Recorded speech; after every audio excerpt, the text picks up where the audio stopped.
सबको जय मसीह की। मैं पास्टर लालजी विश्वकर्मा। आइए आज दिन की नई शुरुआत के लिए सुबह की प्रार्थना हर एक के लिए करते हैं।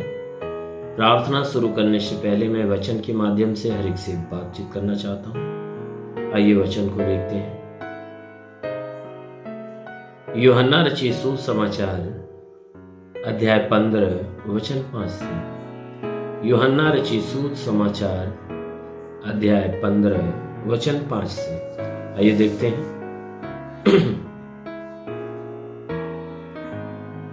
मैं दाखलता हूं, तुम डालियां हो। जो मुझ में बना रहता है और मैं उसमें, वह बहुत फल फलता है, क्योंकि मुझसे अलग होकर तुम कुछ भी नहीं कर सकते। यदि कोई मुझ में बना न रहे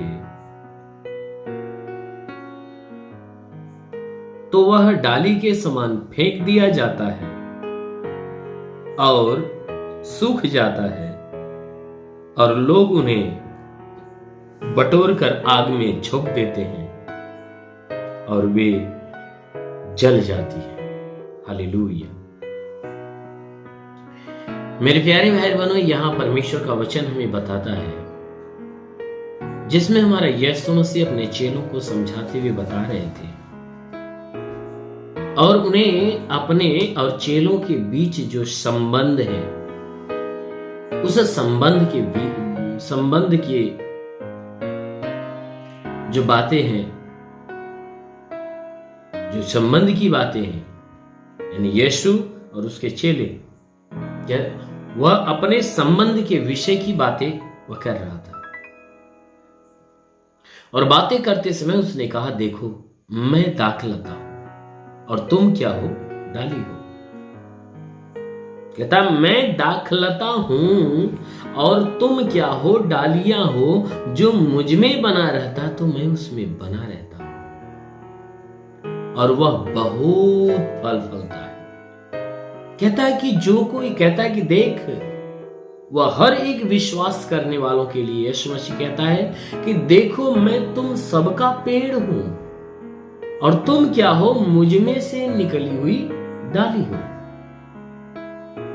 तो कहता है कि जो मुझ में बना रहता, यानी जो डाली पेड़ से जुड़ी रहती है, वह कैसी होती है? फलवंत होती है, हरी भरी रहती है।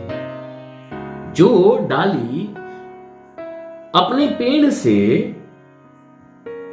जुड़ी रहती है, वह अपने पेड़ के द्वारा खुराक पाती है और वह हरियाली से भरी होती है, हरियाली से भरी रहती है। और समयानुसार, ऋतु अनुसार क्या होता है? उसमें फल बना रहता है, फल लगता रहता है। इसीलिए उसने कहा कि देखो मैं दाखलता, तुम डालियां हो। तो कहता है कि जो मुझ में बना रहता है तो मैं उसमें बना रहता हूं, यानी जो मेरे साथ जुड़ा रहता है। कहता है कि जैसे वो मुझ में है, मैं उसमें हूं, यानी हम जुड़े हैं एक दूसरे की। कहता है कि मैं दाखलता हूं, तुम डालियां हो। तो जो मुझसे जुड़ा रहता है, यानी जो डाली पेड़ से जुड़ी रहती है, वह पेड़ के द्वारा खुराक लाती और खुराक लेती है और फलवंत होती है। कहता है ठीक, हे मनुष्य की संतान, तू भी है। मैं तुम्हारा पेड़, तुम मेरी डाली। इसलिए तुम्हें फलवंत अगर होना है तो मेरे साथ, मेरे संपर्क में बना रहना होगा। कहता है कि जो कोई मुझ में बना रहेगा, मेरी सुनेगा, मेरी मानेगा, मेरी आज्ञा पर चलेगा, तो कहता है कि वह अपने जीवन में बहुत फल फलता है, यानी वह परमेश्वर के अनुग्रह से, उसके सामर्थ्य से भरता है। कहता है क्योंकि मुझसे अलग होकर तुम कुछ भी नहीं कर सकते। कहता है हे मनुष्य की संतान, अगर तुम चाहते हो मुझसे अलग होकर अनंत जीवन को प्राप्त कर ले, तो कहता है कि तुम मुझसे अलग होकर अपने जीवन में कोई लाभ नहीं प्राप्त कर सकते। कहता कोई लाभ नहीं प्राप्त कर सकती। क्यों? क्योंकि यदि, वचन में उसने कहा, यदि तुम मुझ में, अगर कोई मुझ में बना नहीं रहेगा तो वह डाली के समान फेंक दिया जाएगा। कहता अगर कोई व्यक्ति मेरे साथ नहीं बना रहेगा, मेरी आज्ञा में नहीं रहेगा, विश्वास में नहीं रहेगा, तो वह व्यक्ति उस डाली के समान फेंक दिया जाता है कि जो डाली पेड़ से काट दी जाती। जो डाली पेड़ से काट दी जाती और काट कर वह फेंक दी जाती, तो वह क्या होता है कि जब काट दी जाती उसी समय से वह सूखना चालू हो जाती है, और एक दिन आता है कि वह सूख जाती और लोग उसे बटोर कर आग में झोंक देते और वह आग के द्वारा जल जाती है। इसलिए मेरे प्यारे भाई बहनों, यह परमेश्वर का वचन कहता है कि देखो तुम उस कटी और सूखी हुई डाली के समान न बनो, नहीं तो तुम आग में झोंके जाओगे। कहता है तुम उस डाली के समान बनो जो अपने पेड़ से जुड़ी रहती है, क्योंकि अगर आप अपने पेड़ से जुड़े रहेंगे तो उसकी खुराक को पाएंगे और सदैव हरे भरे रहेंगे। ठीक उसी प्रकार कहता है कि अगर तुम मुझ में, यानी अगर आप यीशु के साथ जुड़े रहोगे, परमेश्वर के साथ जुड़े रहोगे, तो कहता है कि अनंत काल तक तुम क्या होगे, हरियाली से, यानी अनंत काल के जीवन को पाओगे और हमेशा हमेशा के लिए जीवित रहोगे। कहता है मरने नहीं पाओगे, हमेशा हरियाली से भरे रहोगे, तुम स्वर्ग के लायक बनोगे।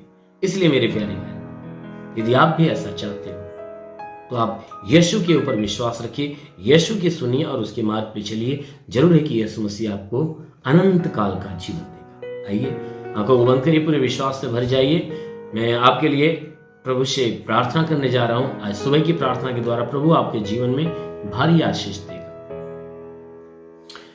धन्यवाद करता हूं मेरे प्रभु परमेश्वर, सृष्टि के मालिक, धरती पे अन्न उपजाने वाले पिता, मैं तेरा धन्यवाद करता हूं। जगत के पालनहार परमेश्वर, मैं तेरा धन्यवाद करता प्रभु। आपसे विनती प्रार्थना करता, हे पिता, अपने पवित्र तेजस्वी सामर्थ्य बलवंत हाथों को नीचे उड़ा, ताकि हे परमेश्वर इनके शरीर को छू ले, इनके सर से पांव के बीच किसी भी अंग में कोई प्रकार की बीमारी, वो सारी बीमारियां निकलने। हे परमेश्वर, कोई तंत्र मंत्र जादू टोना, कोई भी कारीगरी के बंधन, सारे बंधन टूटने पाए। दुष्ट आत्मा, शैतानी आत्मा, मरी हुई आत्मा, कुजवान शक्तियों का प्रभाव प्रकोप नष्ट होने पाए।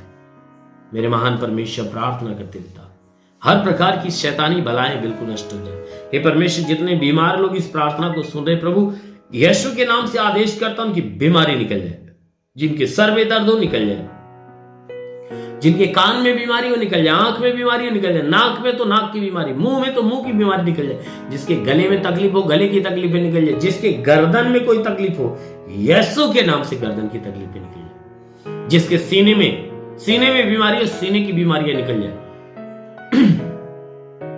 और जिसके पेट के अंदर बीमारी, पेट की सारी बीमारी निकल जाए, कमर में तो कमर की बीमारी निकल जाए। प्रभु यीशु के नाम से आगे था, घुटने में तो घुटने की तकलीफें निकल जाए। प्रभु यीशु के नाम से आज्ञा देता हूं, हड्डी की तकलीफें, मांसपेशियों की तकलीफें, नसों की तकलीफें निकल जाए। ओ महान परमेश्वर, प्रार्थना करते इनके शरीर में कोई लाइलाज बीमारियां निकल जाए, किसी भी प्रकार की बीमारियां निकल जाए। हे परमेश्वर, जुकाम, खांसी, बुखार निकल जाए, टाइफाइड, मलेरिया, उल्टी, दस्त की बीमारी निकल, जिसके पास संतान नहीं, परमपिता परमेश्वर ने संतान दे। ओ प्रभु, मैं प्रार्थना करता इनके शरीर के भीतरी हिस्से को प्रभु छू ले, ताकि जो हिस्से काम नहीं करती यीशु के नाम से चंगा हो। अभी कोई बहन है जिसके सीने में जलन और दर्द हमेशा बना रहता है, अभी प्रभु से स्पर्श करे और आज से सीने का दर्द और जलन जा रहा है यीशु के नाम में। वो महान परमेश्वर, प्रार्थना करते हर एक को छू ले प्रभु, चंगा होने दे, और एक को छू और उन्हें चंगा होने दे। लिबरी शेखारा हो रिबाबा सखला बंदोलो रिबा सखला बालाबा सबलाबा। महान परमेश्वर, प्रार्थना करते रहता, इन्हें छू और इन्हें चंगा कर, इन्हें छू और इन्हें चंगा कर, इनके जीवन में, इनके घर में, इनके परिवार में तू आशीष दे। ओ प्रभु, जितने लोग इस प्रार्थना को रिसीव कर रहे प्रभु, उन्हें छू और उनके जीवन में चमत्कार होने दे। देखो प्रभु की एक बड़ी आशीष आपके ऊपर उतर रही है, महसूस करो। देखो बड़ी आशीष आ रही है, बड़ी आशीष आ रही है, रिसीव करो। देखो आपके जीवन में चमत्कार करने जा रही है। हाँ मेरे महान परमेश्वर, छू और हरि को चंगा।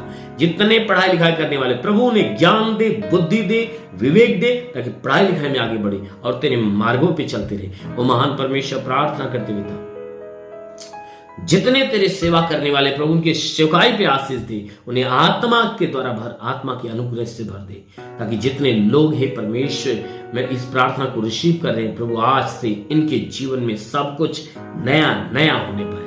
हाँ मेरे महान परमेश्वर, अभी इन्हें स्पर्श कर प्रभु, इन्हें स्पर्श कर प्रभु, ताकि इनके जीवन में अद्भुत चमत्कार होने पाए, अद्भुत चमत्कार। देखो, रिसीव करो, प्रभु का सामर्थ आपको छू रहा है, उसकी आग आपके ऊपर उतरे, उसकी सामर्थ उतरे, लिवरे हो रिबास सा खाला। महान परमेश्वर तेरी महिमा हो, तेरा अनुग्रह, तेरी शांति इनके जीवन में उतरने पाए प्रभु। तेरा साथ इनके साथ, तेरा हाथ इनके सर पे बना रहे, अनुग्रह शांति से भर दे प्रभु। यीशु के महान नाम में मांगते हैं, आमेन। परमेश्वर को आशीष दे। God bless you. धन्यवाद।